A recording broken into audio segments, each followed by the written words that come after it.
இப்போ நம்ம தெரிஞ்சுக்க போகிற ஒரு முக்கியமான விஷயம், பௌர்ணமி அன்னைக்கு பூஜை செய்யணும். ஏன் பூஜை செய்யணும், என்ன மாதிரியான பூஜை செய்யணும், நம்ம வாழ்க்கையில் ஒரு சந்தோஷம், மகிழ்ச்சி, ஒரு அமைதி, ஒரு அன்பு, பேரானந்தம் எல்லாமே நிலவுறதுக்கு, நமக்கு நல்லா வந்து சேர்றதுக்கு நம்ம என்ன பூஜை செய்யணுன்றதை தெரிஞ்சுக்க போகிறோம். இது எல்லாருக்குமே தேவைப்படக்கூடிய ஒரு முக்கியமாக பெண்களே உங்களுக்காக, ஆண்கள் செய்யக்கூடாது, தாராளமாக செய்யலாம். ஏன்னா எல்லாமே நம்ம குடும்பம் தானே, நம்ம ஃபேமிலி தானே, நம்ம தானே நல்லா இருக்க போகிறோம். நம்ம நல்லா இருந்தால் நம்ம ஃபேமிலி நல்லா இருக்க போகுது, நம்ம ஃபேமிலி நல்லா தான் நம்ம நல்லா இருக்கும். வாங்கிக்கிட்டு எல்லாத்தையும் ரெடி பண்ணி வச்சுக்கிட்டு அமைதியாக உட்காருங்க. என்னைக்கு பௌர்ணமி அன்னைக்கு நிலவு நீங்கள் பார்த்த பிறகு, நம்ம கண்களுக்கு தெரிஞ்ச பிறகு அமைதியாக சாமிக்கிட்ட வச்சு அந்த தாம்பாளத்தில் வச்சுக்கோங்க. இன்னொரு குட்டி பித்தளை தாம்பாளத்தையும் சொல்லிக்கிட்டு நன்றி உணர்வோடு அதுக்கப்புறமா மன மகிழ்ச்சியோடு ஏந்திரிங்க. அதுக்கப்புறம் நீங்கள் நினச்ச விஷயம் எனக்கு நடக்கணும், நடத்தி எப்படி கொடுப்பீங்க, இல்லை நடக்குமா நடக்காது எந்த ஒரு தாட் ப்ராசஸும் இல்லாமல் முழு நம்பிக்கை, முழு சரணாகதியோடு நீங்கள் செய்யுங்க. வாழ்க வளமுடன். Healing hands education healing centre தங்களிடம் வரவேற்கிறது.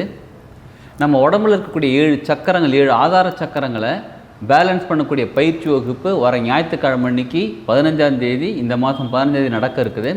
அதற்கான டீட்டெயிலான வீடியோ போட்டிருக்கோம். அதை தவிர இன்னும் டீட்டெயில் தெரிஞ்சுக்கிறதுக்கு வீடியோவில் வரக்கூடிய காண்டாக்ட் நம்பர் காண்டாக்ட் பண்ணி தெரிஞ்சுக்கோங்க. இப்போ நம்ம தெரிஞ்சுக்க போகிற ஒரு முக்கியமான விஷயம், பௌர்ணமி அன்னைக்கு பூஜை செய்யணும். ஏன் பூஜை செய்யணும், என்ன மாதிரியான பூஜை செய்யணும், நம்ம வாழ்க்கையில் ஒரு சந்தோஷம், மகிழ்ச்சி, ஒரு அமைதி, ஒரு அன்பு, பேரானந்தம் எல்லாமே நிலவுறதுக்கு, நமக்கு நல்லா வந்து சேர்றதுக்கு நம்ம என்ன பூஜை செய்யணுன்றதை தெரிஞ்சுக்க போகிறோம். இது எல்லாருக்குமே தேவைப்படக்கூடிய ஒரு விஷயம்தான்.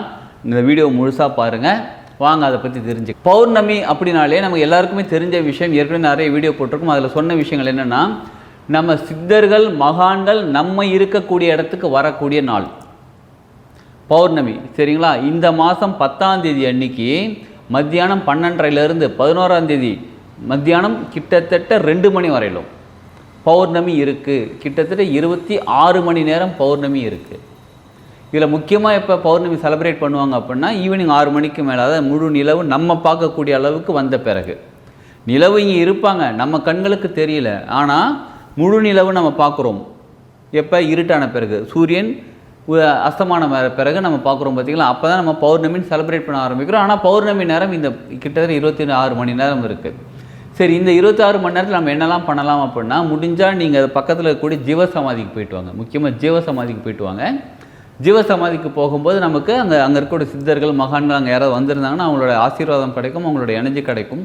நீங்கள் சித்தர் வழிபாடுகள் இருந்தாங்கன்னா வீட்டில் உட்காந்துக்கிட்டு கூட சித்தர் காப்பு சொல்லுங்கள். எந்த சித்தரை நீங்கள் ப்ரே பண்ணுறீங்களோ, எந்த சித்தரை நீங்கள் வேண்டிக்கிறீங்களோ அந்த சித்தருடைய நாமங்கள், நாமாவளி கூட சொல்லிட்டு இருக்கலாம். இப்போ நம்ம போகர் அப்படின்னா நமக்கு போகரோட மூல மந்திரம் தெரியுமா, தெரிஞ்சால் சொல்லலாம் இல்லையா? ஓம் போகர் ஐயா போற்றி, ஓம் போகர் போற்றி, ஓம் அகத்திய மாமுனிவரே போற்றி, ஓம் காகப்பூஜுண்டார் அவர்களே போற்றி. இந்த மாதிரி உங்களுக்கு யாரெல்லாம் தெரியுமோ சொல்லுங்கள். இல்லை நீங்கள் ஒரு சித்தரை வழிபடுறீங்கன்னா அந்த சித்தர் வழிபாட்டை நீங்கள் நாமாவளி கூட செஞ்சுக்கிட்டே இருங்க. அவரோட மூல மந்திரம் தெரிஞ்சு அவங்களோட மூல மந்திரம் சொல்லுங்கள். ஜீவசமாதிக்கு போனால் ரொம்ப சிறப்பு, எதுவாக இருந்தாலும் ரொம்ப சிறப்பு. இதை விட ரொம்ப ரொம்ப சிறப்பான விஷயம் தான் இன்னும் தெரிஞ்சுக்க போகிறோம். என்னன்னு கேட்குறீங்களா? விளக்கு பூஜை. முக்கியமாக பெண்களே உங்களுக்காக, ஆண்கள் செய்யக்கூடாது, தாராளமாக செய்யலாம். ஏன்னா எல்லாமே நம்ம குடும்பம் தானே, நம்ம ஃபேமிலி தானே, நம்ம தானே நல்லா இருக்க போகிறோம். நம்ம நல்லா இருந்தால் நம்ம ஃபேமிலி நல்லா இருக்க போகுது, நம்ம ஃபேமிலி நல்லா தான் நம்ம நல்லா இருக்க போகிறோம். அப்போ செய்யலாம். முக்கியமாக பெண்களுக்காக இது ஏன் ஸ்பெஷலாக சொல்கிறோம் அப்படின்னா பாருங்கள், விளக்கு பூஜைங்கிறது முக்கியமாக ஸ்பெஷல். அது முக்கியமாக ஸ்பெஷலாக ஏன் பெண்களுக்காக சொல்கிறோம் அப்படின்னா, இது அம்மன் சாமி கும்பிட்றதுக்காக. எல்லாருமே அம்மன் சாமி கும்பிடலாம், எல்லாருமே கும்பிடலாம், ஆண்கள் செய்யலாம், தாராளமாக செய்யலாம். சரி வாங்க எல்லாருக்குமே சொல்லிடலாம் இப்போ, சரிங்களா? இப்போ விளக்கு என்ன பண்ணுங்கள், திங்கக்கிழமை அன்றைக்கி விளக்கு நல்லா க்ளீனாக வாஷ் பண்ணி வச்சுருங்க. இந்த புளிலாம் போட்டு நல்லா தேய்ச்சி வைப்பீங்க பாருங்கள், அது மாதிரி தேய்ச்சி நல்லா க்ளீனாக வாஷ் பண்ணி வச்சுட்டு அடுத்த நாள் செவ்வாய்க்கிழமை அன்னைக்கு சூரியன் அஸ்தமான பிறகு, அதாவது பிரதோஷ காலம் முடிஞ்ச பிறகு, 4 to 6 பிரதோஷம் சொல்லுவாங்க, பிரதோஷ காலம் ஈவினிங்கில் முடிஞ்ச பிறகு நிலவு நீங்கள் இருக்கக்கூடிய ஏரியாவில் உங்களால் கண்களுக்கு பார்க்கக்கூடிய அளவுக்கு வந்த பிறகு உங்கள் பூஜை ரூமில் ஒரு தாம்பாளத்தட்டு வச்சுக்கோங்க. பித்தளை தாம்பாளத்தட்டாக இருந்தால் ரொம்ப சிறப்பு. பித்தளை தாம்பாளத்தட்டு வச்சுக்கோங்க. அதில் பச்சை அரிசி கொஞ்சம் தூவிக்கோங்க, நல்லா கொஞ்சம் நிறைவாக வச்சுக்கோங்க. வச்சுட்டு வெத்தலை இருக்குது பார்த்தீங்களா, நல்ல பெரிய பெரிய வெத்தலை, கருப்பு வெத்தலை, எந்த வெத்தலையாக இருந்தாலும் போகிறனால பெரிய வெத்தலையாக இருந்தால் பெட்டர். அந்த வெத்தலையை என்ன பண்ணுங்கள், அந்த விளக்கோட பாதத்தில் வச்சுருங்க. விளக்குக்கு எது பாதம்னு கேட்குறீங்களா? விளக்கு நம்ம தரையில் வைக்கிறோம் பாருங்கள், அந்த தாம்பாளத்தில் வைக்கிறோம் பாருங்கள், அந்த பாதத்துக்கு முன்னாடி வச்சுருங்க. வச்சுட்டு இந்த விளக்கு பெரிய வெத்தலையை விளக்கோட பாதத்தில் வச்சுருங்க. விளக்கோட பாதம் எதுன்னு கேட்குறீங்களா? அந்த விளக்கு தாம்பாளத்தில் வைக்கிறோம் பாருங்கள், அந்த வைக்கிற இடம் தான் பாதம். அதுக்கு முன்னாடி வச்சுருங்க. இந்த விளக்கு பஞ்சமுக விளக்காக இருக்க வேண்டும். பித்தளை விளக்கு ரொம்ப சிறந்தது. 5 பக்கமும் திரி போட்டு நீங்கள் எண்ணெய் ஊற்றுங்க, நல்லெண்ணெய் ஊற்றுங்க, இல்லைன்னா நெய் ஊற்றுங்க. பசு நெய் இருந்தால் ரொம்ப சிறப்பு. போட்டு விளக்கேற்றி வச்சுட்டு, அம்மனுக்கு சிறந்ததுங்களா, அம்மனுடைய நாமாவளி, அம்மனுடைய பேர் சொல்லி போற்றின்னு சொல்லக்கூடிய பாடல்கள் இருக்குது. உங்ககிட்ட அந்த புக்கு இருந்தால் எடுத்துக்கோங்க, இல்லைனா நெட்டில் போய் எடுத்து PDF எடுத்துக்கோங்க, இல்லை மொபைல் எடுத்துக்கோங்க. எடுத்துக்கிட்டு உங்களுக்கு மனப்பாடமாக தெரிஞ்சால் நீங்கள் அப்படியே சொல்லலாம். சப்போஸ் தெரியலனா புக்கை எடுத்துக்கிட்டு அந்த மொபைல் ஆன் பண்ணிக்கிட்டு நீங்கள் குங்குமம் அர்ச்சனை பண்ணணும். இதுக்காக செய்ய வேண்டிய விஷயங்கள் என்னென்ன தெரியுங்களா? உங்கள் வீட்டில் நெய் இருக்கான்னு செக் பண்ணி வாங்கிக்கோங்க, இல்லைனா நல்லெண்ணெய் வாங்கிக்கோங்க, திரி வாங்கிக்கோங்க, விளக்கு சுத்தம் பண்ணி வச்சுக்கோங்க. குங்குமம் இருக்குது பார்த்தீங்களா, தாழம்பூ குங்குமம் நல்ல குங்குமமாக வாங்கிக்கோங்க. வாங்கிக்கிட்டு எல்லாத்தையும் ரெடி பண்ணி வச்சுக்கிட்டு அமைதியாக உட்காருங்க. என்றைக்கு பௌர்ணமி அன்னைக்கு நிலவு நீங்கள் பார்த்த பிறகு, நம்ம கண்களுக்கு தெரிஞ்ச பிறகு அமைதியாக சாமிக்கிட்ட வச்சு அந்த தாம்பாளத்தில் வச்சுக்கோங்க. இன்னொரு குட்டி பித்தளை தாம்பாளத்தில் அந்த குங்குமம் எடுத்து வச்சுக்கோங்க. ஒரு நாமாவளியாக படித்து ஒரு அம்மனுக்கு ஒரு போற்றி சொல்லிக்கிட்டே, ஒரு அம்மன் போற்றி சொல்லிக்கிட்டே அப்படியே சின்னதாக என்ன பண்ணுங்கள், அந்த அர்ச்சனை பண்ணுங்கள். இப்போ அர்ச்சனை பண்ணுறோம் பார்த்தீங்களா, போற்றின்னு சொல்லும் போது அந்த குங்குமம் போடுங்க. யாருக்கு அந்த விளக்குக்கு முன்னாடி இருக்கக்கூடிய வெத்தலையில் போடுங்க. கட்டை விரலும் மோதிர விரலும் சேர்த்து வச்சுக்கோங்க. இப்படி ஒரு பிஞ்ச் எடுங்க, எடுத்து அந்த போற்றி சொல்லிக்கிட்டே போடுங்க. நீங்கள் நெட்டில் போயிட்டு திருவிளக்கு பூஜை போற்றி 108 போற்றி மந்திரங்களை சொன்னாலே அதில் வருது. சரிங்களா? அது ஒன்றுனா இப்போ படிக்கிறேன் பாருங்கள். இப்போ புக்கு இருந்தால் புக் எடுத்துக்கோங்க. பொன்னும் மெய்ப்பொருளும் தருவாய் போற்றி, போகமும் திருவும் புணர்ப்பாய் போற்றி, முற்றறிவு ஒளியாய் மிளிர்ந்தாய் போற்றி, மூவுலகும் நிறைந்திருந்தாய் போற்றி, வரம்பில் இன்பமயமாய் வளர்ந்திருந்தாய் போற்றி. இந்த மாதிரி அந்த 108 மந்திரமும் எப்போ நிலவு நீங்கள் பார்த்த பிறகு உங்கள் பூஜை ரூமில் வந்து உட்காந்து உங்கள் சாமி முன்னாடி உட்காந்து ஒரு தாம்பாளத்தில் அரிசி பரப்பி, பச்சரிசி பரப்பி, விளக்கேற்றி வச்சு 5 முகமும் ஏற்றி வச்சு, அதுக்கப்புறம் 2 வெத்தலை முன்னாடி வச்சு, குங்குமம் தனியாக தட்டில் வச்சு இந்த போற்றி சொல்லிக்கிட்டு எடுத்து போட்டுக்கிட்டே வாங்க. இதற்கு முன்னாடி செய்ய வேண்டிய ஒரு முக்கியமான விஷயம் இருக்குது. வழக்கம் போல் குளிச்சுட்டு ஃப்ரெஷ்ஷாக தான் வந்து உட்காரணும், அதெல்லாம் ஓகே.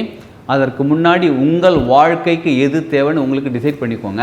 அதாவது நமக்கு பல விஷயங்கள் நமக்கு தேவைப்படும். வாழ்க்கையில் இது இருந்தால் நல்லாயிருக்கும், அது இருந்தால் நல்லாயிருக்கும், அப்படி இருந்தால் நல்லாயிருக்கும், நிறைய நமக்கு தேவைப்படும். ஆனால் வாழ்க்கைக்கு ரொம்ப முக்கியமான விஷயம், எனக்கு இது இம்பார்ட்டண்ட்டாக தேவைப்படுகிறது, வேலை கிடைக்கணும், நான் பிஸ்னஸ் பண்ணணும், பிஸ்னஸில் டெவலப் ஆகணும், குடும்பத்தில் ஒரு நல்ல ஒற்றுமை வரணும், இந்த மாதிரி உங்களுக்கு ஒரு விஷயம் இருக்குது பாருங்கள். அதை முன்னாடியே உட்காந்து டிசைட் பண்ணி ஒரு விஷயமாக எடுத்துக்கோங்க. எனக்கு இந்த விஷயம் நடந்தால் என் வாழ்க்கை அடுத்து சுபிக்ஷமாக மாறும் அப்படின்ற மாதிரி ஒரு விஷயத்தை எடுத்துக்கிட்டு மனசார ப்ரே பண்ணிக்கோங்க. அம்மனை நோக்கி ப்ரே பண்ணிக்கோங்க. ப்ரே பண்ணிக்கிட்டு மனசார கும்பிட்டுட்டு அதுக்கப்புறமா இந்த போற்றி சொல்ல ஆரம்பிங்க. இந்த திருவிளக்கு பூஜை பண்ண ஆரம்பிங்க. முடிச்சுட்டு, அதாவது திருவிளக்கு 108 போற்றி சொல்லிட்டிங்களா, முடிச்சுட்டு அமைதியாக கண்ணை மூடி உட்காந்து ஒரு 5 நிமிஷம் ஒரு கண்ணை மூடி உட்காந்து அப்படியே எதுவுமே நினைக்க வேணாங்க. எந்த தாட் ப்ராசஸும் வேண்டாம். எனக்கு அது வேணும் இது வேணும் கேட்க வேண்டாம், எதுவுமே நினைக்க வேண்டாம். இந்த மந்திரம் சொன்னதுனால என்ன பலன் நமக்கு கிடைச்சது, இல்லை என்ன கிடைக்கும், நம்ம இப்போ கேட்டதை வேண்டுதலேருந்து உடனே நடக்குமா நடக்காத, எந்த ஒரு தாட் ப்ராசஸுமே வைக்க வேண்டாம். அமைதியாக கண்ணை மூடி உட்காந்துருங்க. அமைதியாக அங்கே அதே இடத்துல அப்படியே உட்காந்துருங்க. அப்படியே கண்ணை மூடி உட்காந்துட்டு புருவ மத்திய உங்களோட புருவ மத்திய கவனித்து அமைதியாக உட்காந்துருங்க.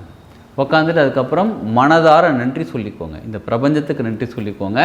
அந்த நிலவு பகவானுக்கு, அவர் சந்திர பகவானுக்கு நன்றி சொல்லிக்கோங்க. இந்த விளக்குக்கு நன்றி சொல்லிக்கோங்க. உங்கள் குலதெய்வத்துக்கு நன்றி சொல்லிக்கோங்க. உங்கள் முன்னோர்களுக்கு நன்றி சொல்லிக்கோங்க. முக்கியமாக நீங்கள் சித்தர்கள் குமரதான் சித்தர்கள் நன்றி சொல்லிக்கோங்க. தெரியல எல்லா சித்தர்களுக்கும் நன்றி சொல்லிக்கோங்க. மகான்களுக்கு நன்றி சொல்லிக்கோங்க. இறைநிலைக்கு நன்றி சொல்லிக்கோங்க. நன்றி சொல்லிக்கிட்டு நன்றி உணர்வோடு அதுக்கப்புறமா மன மகிழ்ச்சியோடு ஏந்திரிங்க. அதுக்கப்புறம் நீங்கள் நினச்ச விஷயம் எனக்கு நடக்கணும், நடத்தி எப்படி கொடுப்பீங்க, இல்லை நடக்குமா நடக்காது, எந்த ஒரு தாட் ப்ராசஸும் இல்லாமல் முழு நம்பிக்கை முழு சரணாகதியோடு நீங்கள் செய்யுங்க. நிச்சயமாக உங்கள் வாழ்க்கைக்கு அது கிடச்சிரும். நீங்கள் என்ன கேட்குறீங்களோ கிடைக்கும். அவ்வளோ சக்தி வாய்ந்தது தான் இந்த பௌர்ணமி திருவிளக்கு பூஜை. அதை செய்யுங்க. உங்களுக்கு என்ன வேணுமோ வாழ்க்கையில் நிச்சயமாக கிடைக்கும். ஒரே விஷயமாக வைங்க, அது கிடைக்கட்டும். கிடைச்சி வாழ்க்கையில் ரொம்ப சந்தோஷமாக மகிழ்ச்சியாக இருங்க. எல்லாருமே சந்தோஷமாக இருக்கிறதுக்காக வாழ்ந்துகிட்ருக்கோம். மகிழ்ச்சியாக சந்தோஷமாக வாழ்வோம். வாழ்க வளமுடன்.